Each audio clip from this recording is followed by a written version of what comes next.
Next अपन लोग पढ़ने जा रहे हैं reaction between copper sulphate and iron. तो देखते समझते पहले कि कॉपर सल्फेट और आयरन होता क्या है और किस प्रकार से इनकी रिएक्शंस होती है और क्यों ये केमिकल चेंज का एग्जांपल है, उसको भी समझेंगे। ठीक, देखो कॉपर सल्फेट की बात कर रहे हैं, इसका फॉर्मूला होता है CuSO4। क्या कहते हैं इसको? Copper sulphate.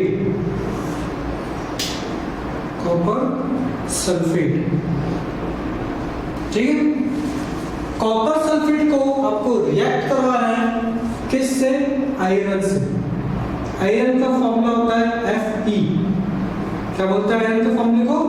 या आयरन का क्या होगा मॉलिक्यूलर फॉर्मूला? आयरन का सिंबल क्या होगा? Fe। हमको पता लगा भाई कि जब दो आपस में रिएक्ट करते हैं, इन दोनों के आपस में जब रिएक्शन होती है तो क्या रिजल्ट होता है, क्या प्रोडक्ट बनता है, क्या होता है। ठीक है, देखो समझते हैं हम क्या करते हैं। पहले एक बीकर लेते हैं, इस बीकर में आपने कॉपर सल्फेट का सॉल्यूशन मिक्स किया। क्या मिक्स किया आपने? कॉपर सल्फेट का सॉल्यूशन। सॉल्यूशन बोला तो ये बात तो फिक्स है कि CuSO4 प्लस वाटर है, तभी तो सॉल्यूशन बनेगा। CuSO4 एक सॉलिड चीज होती है, इसको पानी में घोलोगे तभी तो इसका सॉल्यूशन बनेगा। क्या कहलाएगा? Copper sulphate solution. इसकी खास बात ये होती है कि इसका कलर होता है ब्लू। कोई आपसे पूछे एग्जाम में what is the colour of copper sulphate solution, आपका आंसर होगा ब्लू कलर का होता है कॉपर सल्फेट। ठीक, ब्लू कलर के बाद आप इसके अंदर डालेंगे थोड़ा सा डाइल्यूट H2SO4। H2SO4 का नाम हम पढ़ चुके हैं पहले भी। क्या नाम था? Sulphuric acid. सल्फ्यूरिक एसिड, इसको हमने डाला इस बीकर के अंदर। ठीक, यहां पर एक और शब्द का मैंने इस्तेमाल किया है, डाइल्यूट। DIL से लिखा है इसको। ठीक है, क्या था? Dilute, short form DIL। एक और वर्ड होता है जिसको कहते हैं कंसंट्रेटेड।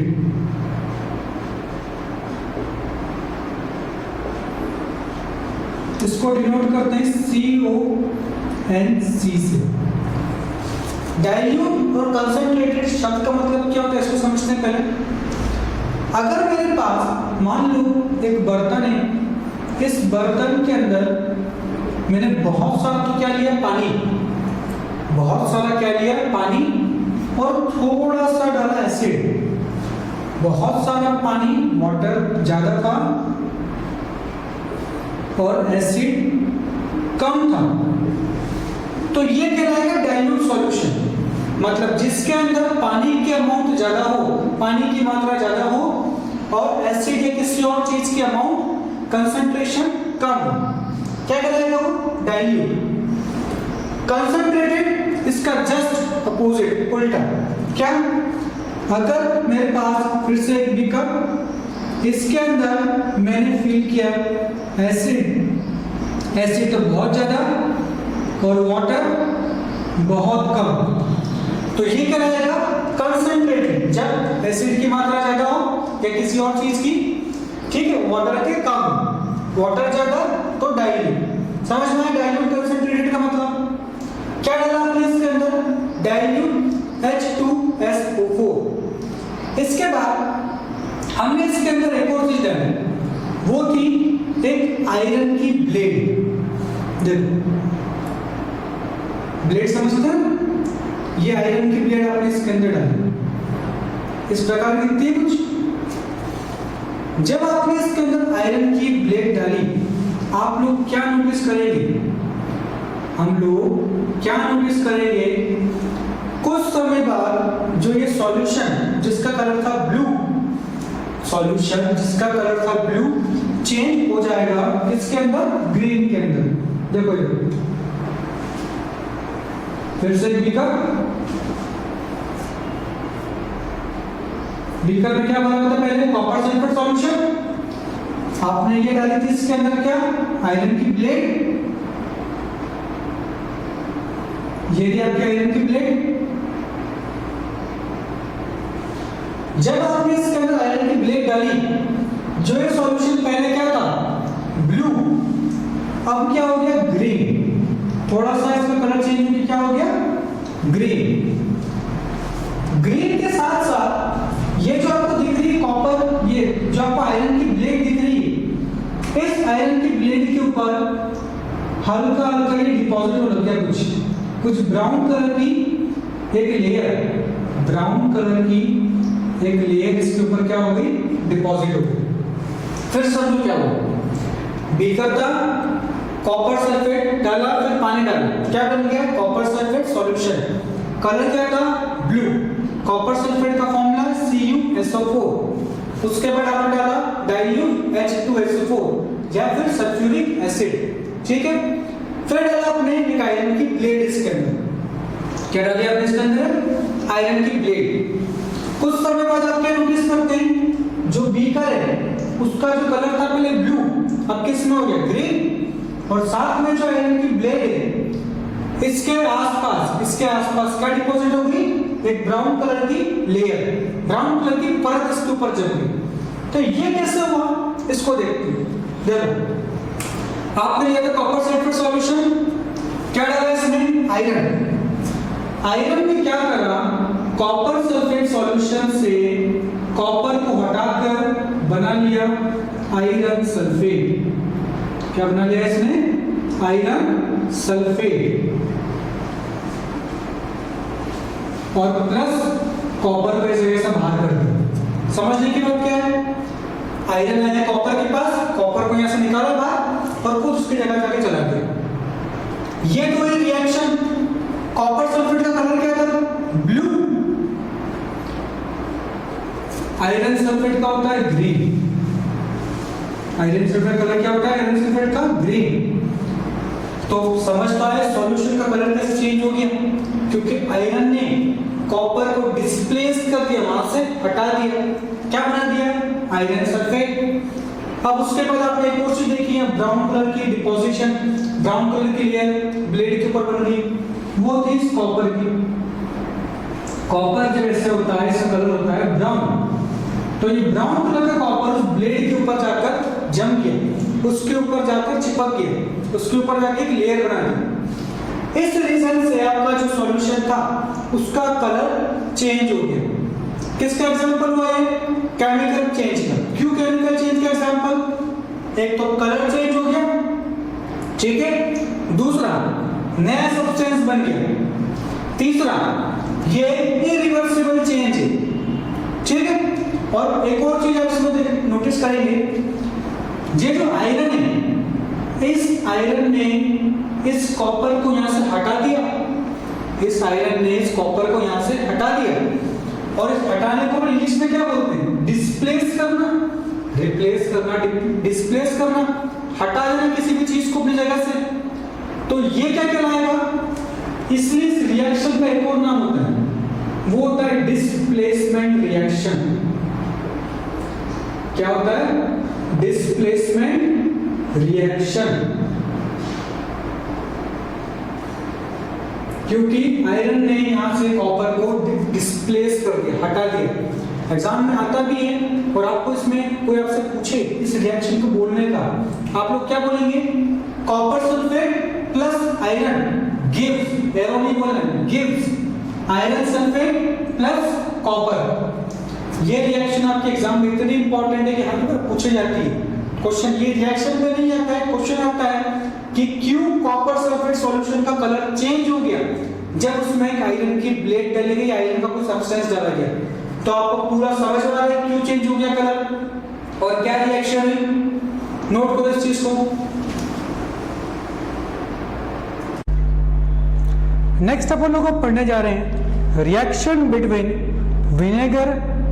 विनेगर या acetic acid and baking soda या बेकिंग पाउडर। बेकिंग पाउडर का नाम तो आप जानते हैं, घर में इस्तेमाल करते हैं। विनेगर भी हमारे घर में हम बहुत इस्तेमाल करते हैं। जिसने लास्ट चैप्टर पढ़ा था neutralization reaction, acid base and salt में आया था last topic, neutralization reaction, neutral solution बनाने वाला रिएक्शन, उसको ये बहुत अच्छे से समझ में आया। ठीक है, अगर आपने नहीं देखा था तो रिवाइज कर, पहले पीछे जाकर न्यूट्रलाइजेशन रिएक्शन पूरा कंप्लीट करना, एसिड बेस एंड सॉल्ट, उसके बाद इसको समझेंगे। ठीक है, क्या है इसको देखते हैं। Study between reaction baking soda and vinegar. Baking soda होता है NaHCO3, इसको कहते हैं बेकिंग सोडा। इसका केमिकल नाम होता है सोडियम बाइकार्बोनेट, सोडियम बाइकार्बोनेट या फिर सोडियम हाइड्रोजन कार्बोनेट, दोनों ही नाम सही है। आपको जो याद रहे वो याद रख लेंगे, दोनों ही नाम सही है, सोडियम बाइकार्बोनेट और सोडियम हाइड्रोजन कार्बोनेट। इसको आपने रिएक्ट करवाया किससे? ये जो सोडियम हाइड्रोजन कार्बोनेट है, सोडियम बाइकार्बोनेट है, ये एक बेस है। क्या है? बेस। हम लोग पढ़ चुके हैं लास्ट चैप्टर में बेस क्या होता है, एसिड क्या होता है, सॉल्ट क्या होता है। इसको आपने रिएक्ट किससे करवाया? विनेगर। विनेगर होता है CH3COOH, इसका नाम होता है एसिटिक एसिड। क्या नाम होता है इसका? Acetic acid. ये तो हुआ बेस, ये क्या हो गया? एसिड। समझ आ रहा है मैं क्यों बोल रहा हूं न्यूट्रलाइजेशन रिएक्शन पढ़ने को? बेस जब भी एसिड से रिएक्ट करेगा क्या बनेगा? Neutral solution. और यही तो रिएक्शन थी हमारी न्यूट्रलाइजेशन की।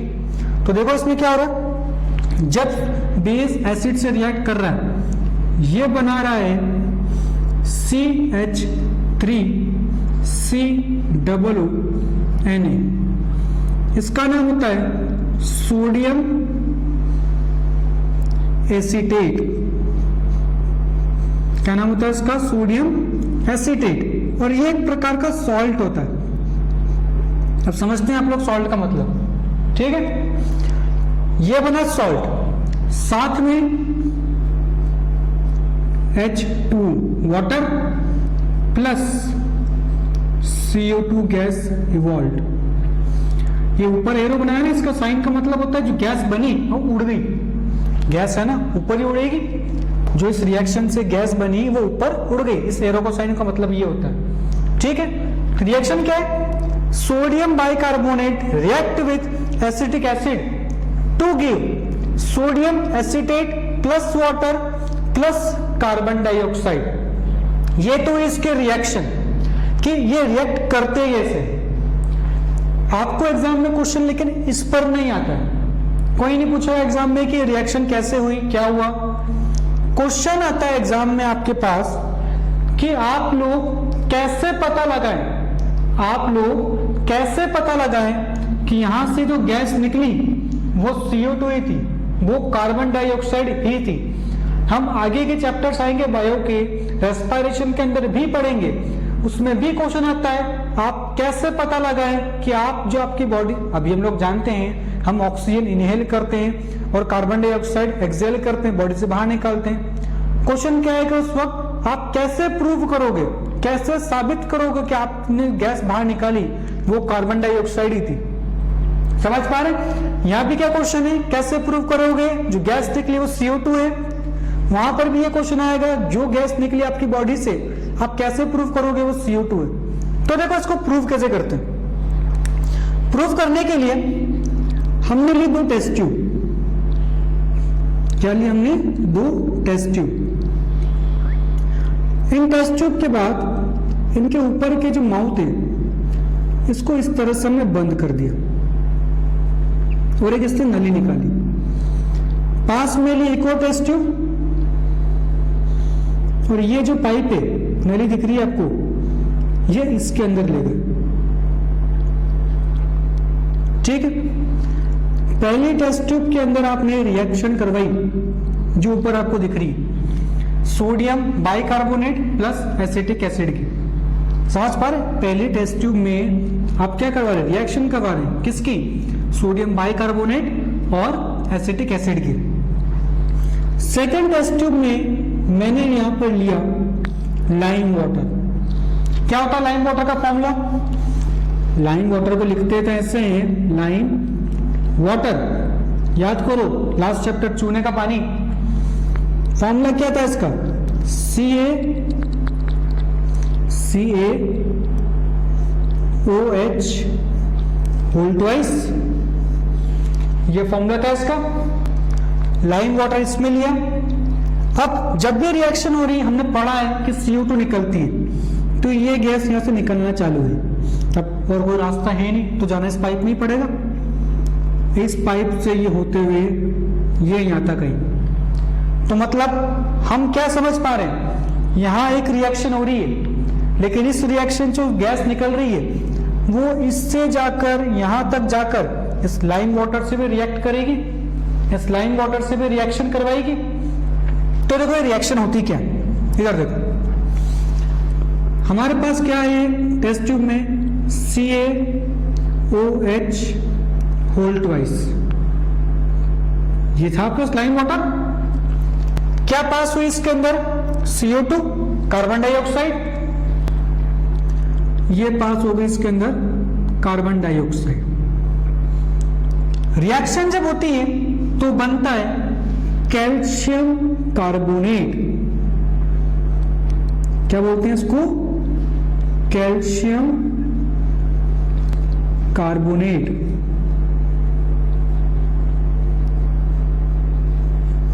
और जो लाइम वाटर था ना, इसको भी केमिकली बोलते हैं कैल्शियम हाइड्रोक्साइड।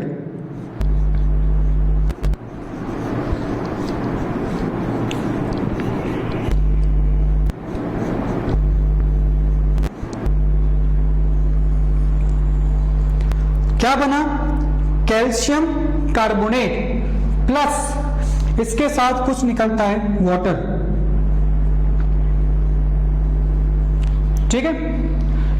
इस रिएक्शन में अभी तक हमने क्या समझा? हमारे पास जो टेस्ट ट्यूब थी इसमें पास करी अपने कार्बन डाइऑक्साइड। कार्बन डाइऑक्साइड किसने पास करी? लाइम वाटर या कैल्शियम हाइड्रोक्साइड। रिएक्शन जब हुई तो निकला कैल्शियम कार्बोनेट, इसका फॉर्मूला था CaCO3 प्लस वाटर। अब ये तो हुई रिएक्शन, लेकिन पता अभी भी लगा ना आपको कि निकली CO2 थी। क्वेश्चन तो वही है, कैसे पता लगे कि CO2 है वो? कैसे पता लगेगा? ये जो कैल्शियम कार्बोनेट है ये होता है मिल्की। मिल्की मतलब मिल्क जैसा, दूध जैसा स्ट्रक्चर होता है। ठीक है। जब भी इसको इसमें पास करा और अगर कैल्शियम कार्बोनेट बना होगा तो इसका स्ट्रक्चर जो है पानी सा स्ट्रक्चर था, लाइम वाटर चूने जैसा, ये दूध जैसा मिल्की इसका कलर हो जाएगा, मिल्की अपीयरेंस हो जाएगा। ठीक है। अगर टेस्ट ट्यूब जो है ये मिल्की हो गई तो ये हमको प्रूव कर रही है कि जो इस रिएक्शन से गैस निकली वो रिएक्शन जो वो गैस थी कार्बन डाइऑक्साइड। ये टेस्ट ट्यूब में जो रिएक्शन हुई ये, इससे जो गैस निकली अगर उसने इस लाइम वाटर को मिल्की कर दिया तो मतलब 100% श्योर है कि वो जो गैस थी वो कार्बन डाइऑक्साइड ही थी। और आप लोग जब 10th चैप्टर पढ़ेंगे तब भी एक्सपेरिमेंट आएगा कि कैसे प्रूव करें हम। तो उसमें क्या करेंगे हम लोग, यहाँ पर टेस्ट ट्यूब है, इस टेस्ट ट्यूब में रिएक्शन नहीं, यहाँ पर आपका माउथ रखेंगे और इसमें एक्सेल करेंगे। अगर माउथ से या आपके नोज से आपके एक्सेलेशन में CO2 है तो ये मिल्की हो जाएगा। ये प्रूव करेगा कि आप जो एक्सेल कर रहे हैं गैस वो कार्बन डाइऑक्साइड है या CO2 है। तो ये भी एक एग्जांपल हुआ किसका? केमिकल रिएक्शन का। ठीक है, नोट करो।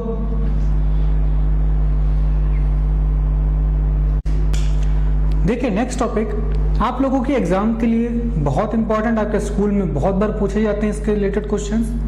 देखेंगे टॉपिक का नाम क्या है? Rusting of iron. आयरन लोहे के ऊपर जंग लगना, उस प्रोसेस को आप लोग पढ़ने वाले हैं कि प्रोसेस ऑफ रस्टिंग मतलब आयरन के ऊपर जंग कैसे लगता है।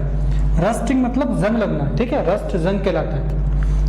इक्वेशन देखेंगे, आपके पास एक आयरन का पीस।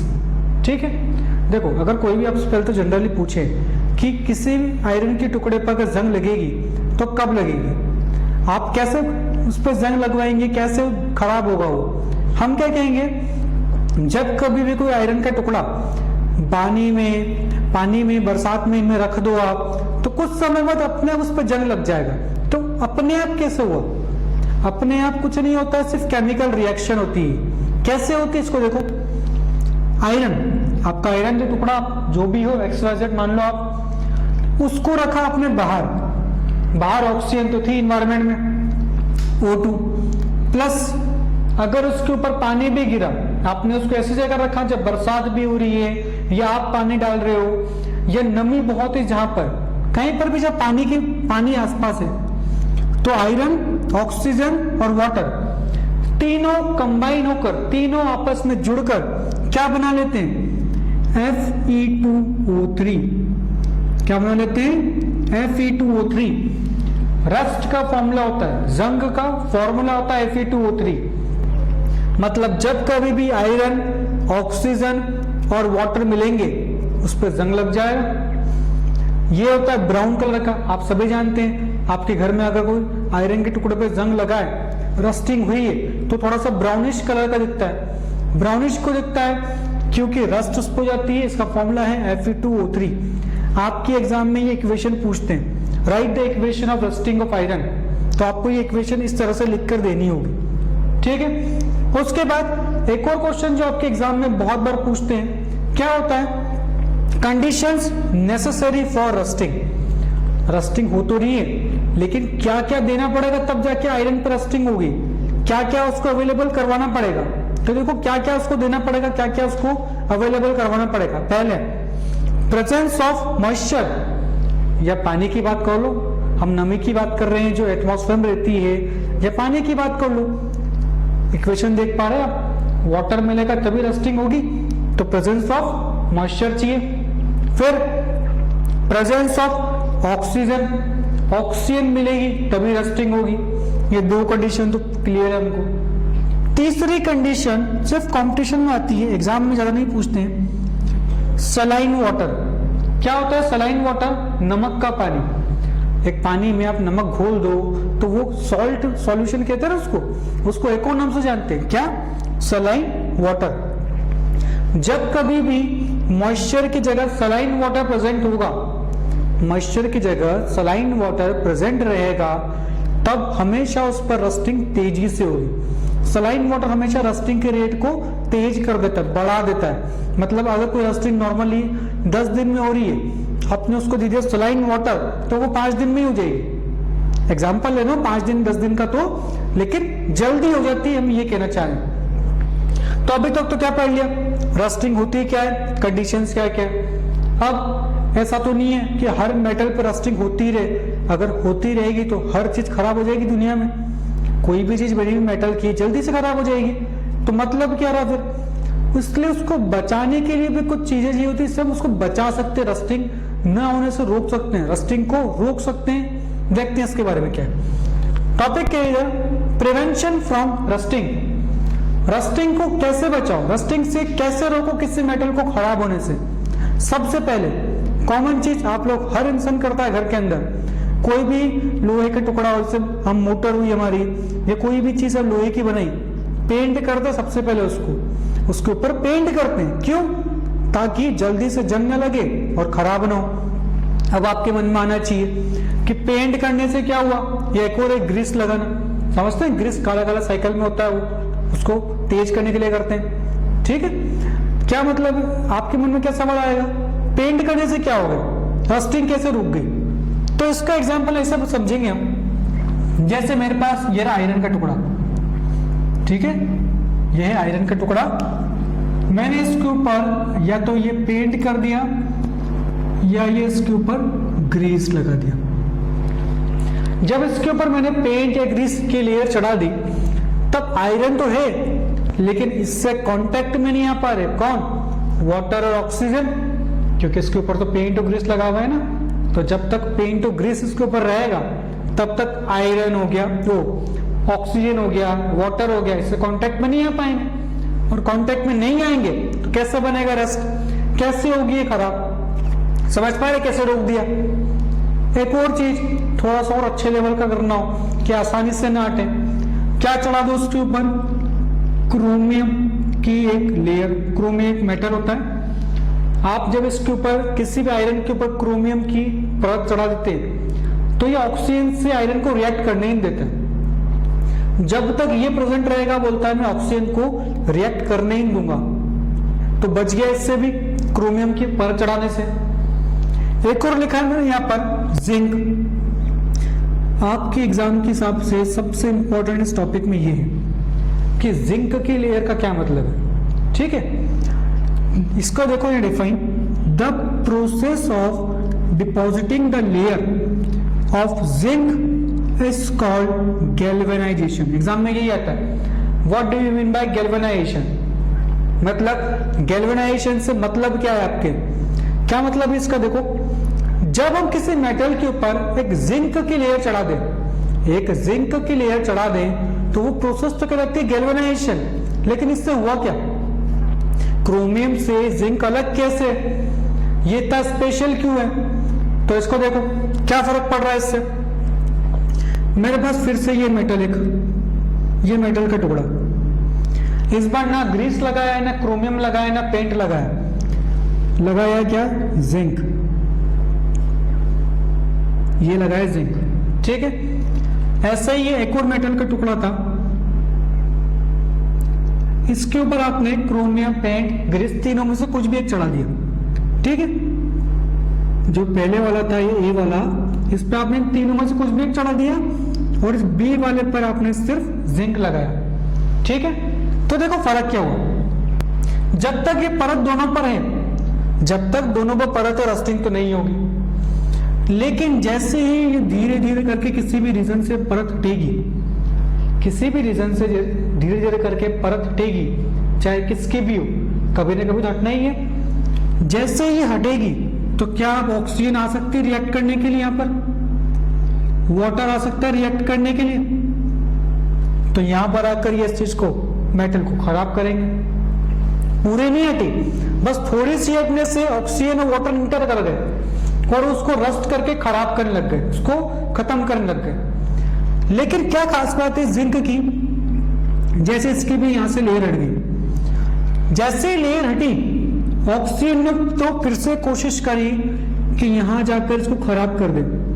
ये ऑक्सीजन और वाटर ये तो फिर से चाह रहे हैं जंग लग जाए, लेकिन ये जो जिंक है ये अब भी उसको इंटर नहीं करने दे रहा। जब भी ऑक्सीजन या वाटर आ रहा है इससे रिएक्ट करने को, जिंक पहले जा रहा है, वो बोला कि मेरे से रिएक्ट करो।